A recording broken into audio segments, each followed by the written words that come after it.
Perkenalkan, nama saya Alifa, NIM-nya 2020, Politeknik Syahid D4 Perhotelan. Di sini saya akan menjelaskan pengertian herb dan spices. Pengertian herb: bumbu atau herb adalah tanaman aromatik yang ditambahkan pada makanan sebagai penyedap dan pembangkit selera makanan.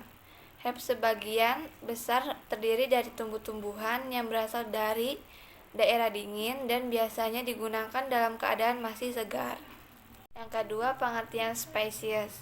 Rempah atau spesies adalah tanaman atau bagian dari tanaman yang ditambahkan pada makanan untuk menambah atau membangkitkan selera makanan. Spesies sebagai besar tumbuh di daerah tropis dan banyak dimanfaatkan dalam pengelolaan makanan untuk memberi rasa pada makanan. Jenis-jenis herb dan spesies. Yang pertama ada bumbu dari bunga, yang kedua ada bumbu dari buah dan biji, yang ketiga ada bumbu dari daun, yang keempat ada bumbu dari batang, yang kelima ada bumbu dari akar, yang keenam ada bumbu dari umbi lapis. Saya akan menjelaskan bumbu dari bunga. Yang pertama ada cengkeh. Cengkeh memberikan sensasi hangat dan wangi. Masakan yang menggunakan daging umumnya menggunakan cengkeh. Kue bolu, nastar, dan beberapa kue kering lainnya juga menggunakan cengkeh untuk tambahan rasa. Selanjutnya ada telang. Di zaman modern, bunga telang jarang terlihat atau digunakan di luar negeri. Dapur mengekstraksi warna bunga makanan, waktu dan banyak yang dibutuhkan hanya untuk pewarna dalam jumlah kecil makanan. Lalu ada kecombrang. Kecombrang dapat dimanfaatkan dengan memasak daun muda dan bunganya dimakan sebagai teman makan nasi. Di daerah tertentu, kecombrang biasa dimasak sebagai sayur. Lalu ada lawang. Lawang salah satu jenis rempah berbentuk bunga berwarna coklat tua dan biasa digunakan untuk memberi rasa gurih pada masakan Cina dan Indonesia. Dijual dalam bentuk kering. Hanya denaan beberapa kelopak saja rasanya sudah cukup kuat. Ceker ayam bumbu merah. Lalu ada bumbu dari buah dan biji. Yang pertama ada adas. Adas telah lama dikenal sebagai salah satu komponen pengobatan tradisional. Minyak adas yang dikandung bijinya menjadi salah satu komponen minyak telon. Lalu ada asam. Asam yang berwarna kuning banyak digunakan dalam pembuatan jamu, sedangkan asam yang berwarna coklat biasanya digunakan untuk mencampur bumbu dalam pengolahan hidangan.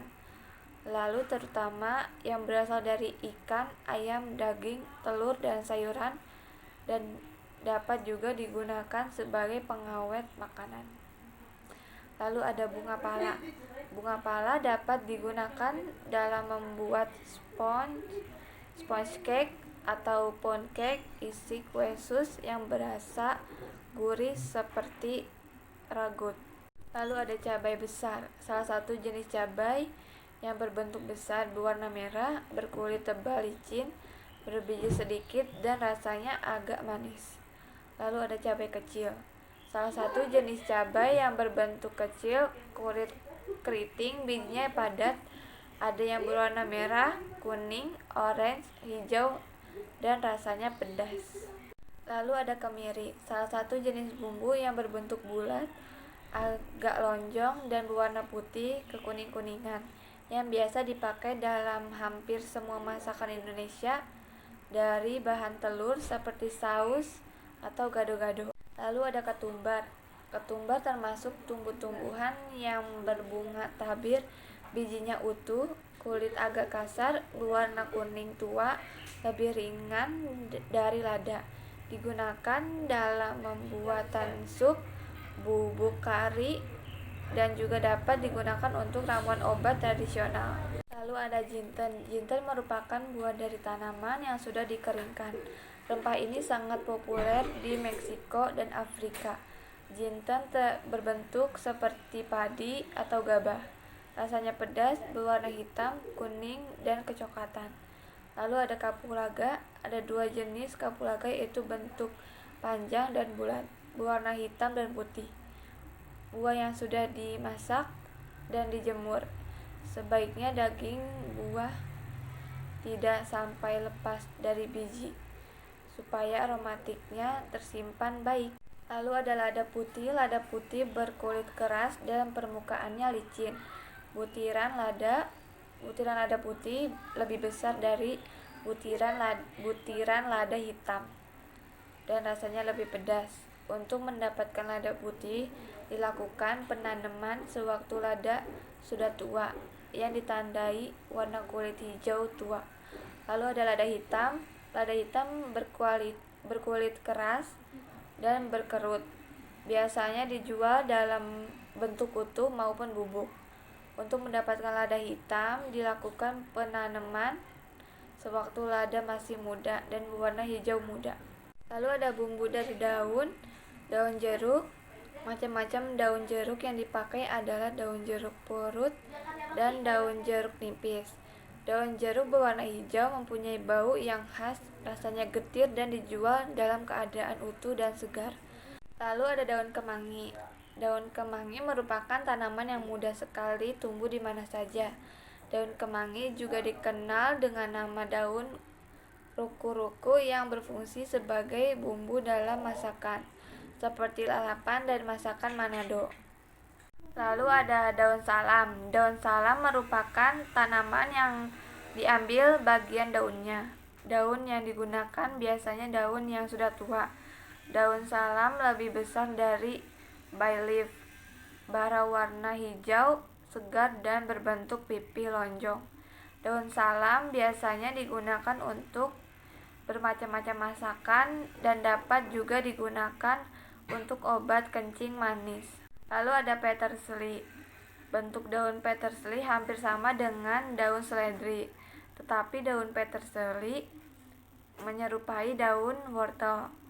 Daun peterseli lebih keriting dan warna hijau.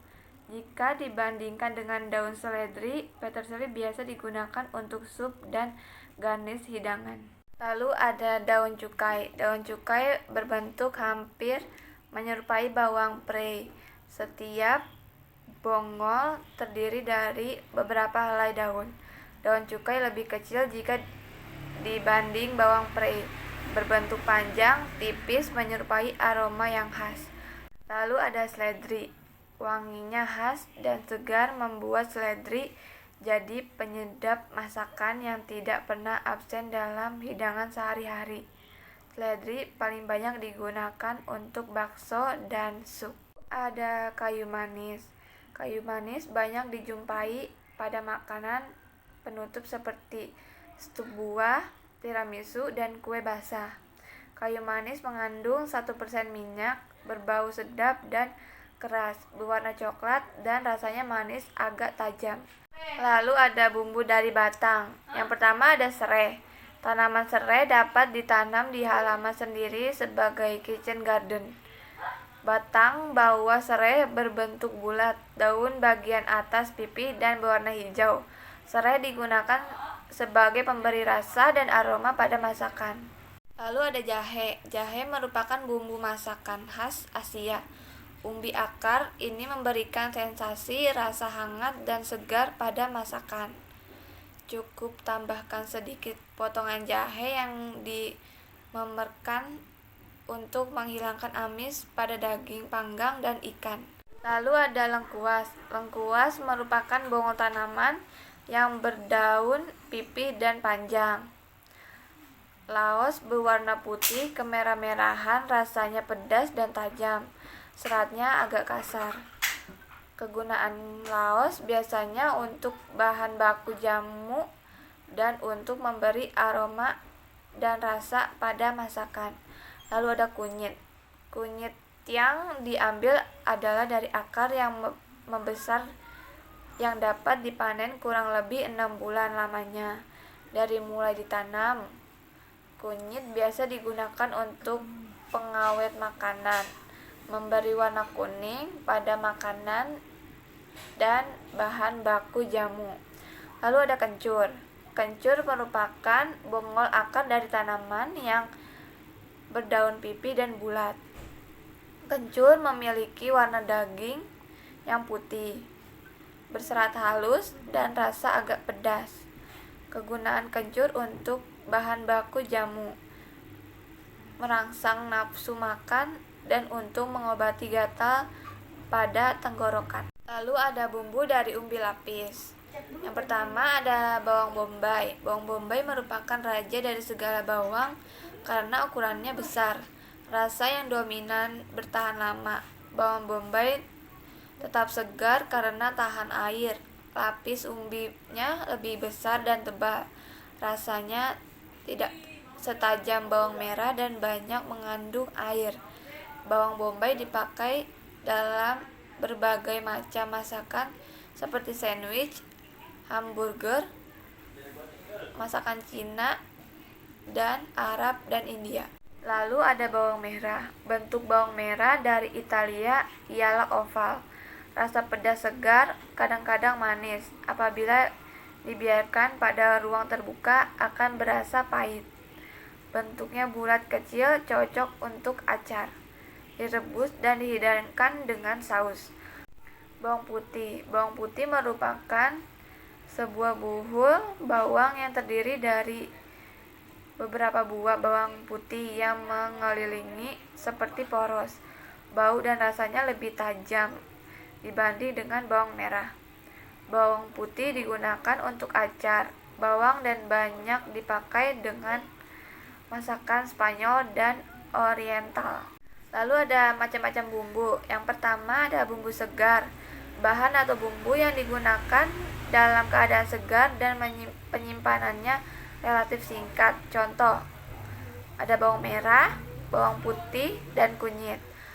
Lalu yang kedua ada bumbu kering. Bahan atau bumbu yang digunakan dalam keadaan kering dan jenis bumbu ini disebut rempah-rempah atau spesies. Yang ketiga ada bumbu buatan, bumbu siap pakai yang telah diproses sebelumnya, contohnya cuka masak, tempoyak, aneka kecap dan saus. Lalu yang keempat ada bumbu dasar, ramuan bumbu yang umum dipakai di dapur Indonesia, mulai dari bumbu dasar merah, bumbu dasar kuning, hingga sambal dan acar yang segar. Sekian penjelasan dari herb dan spesies. Kurang lebihnya mohon maaf. Wassalamualaikum warahmatullahi wabarakatuh.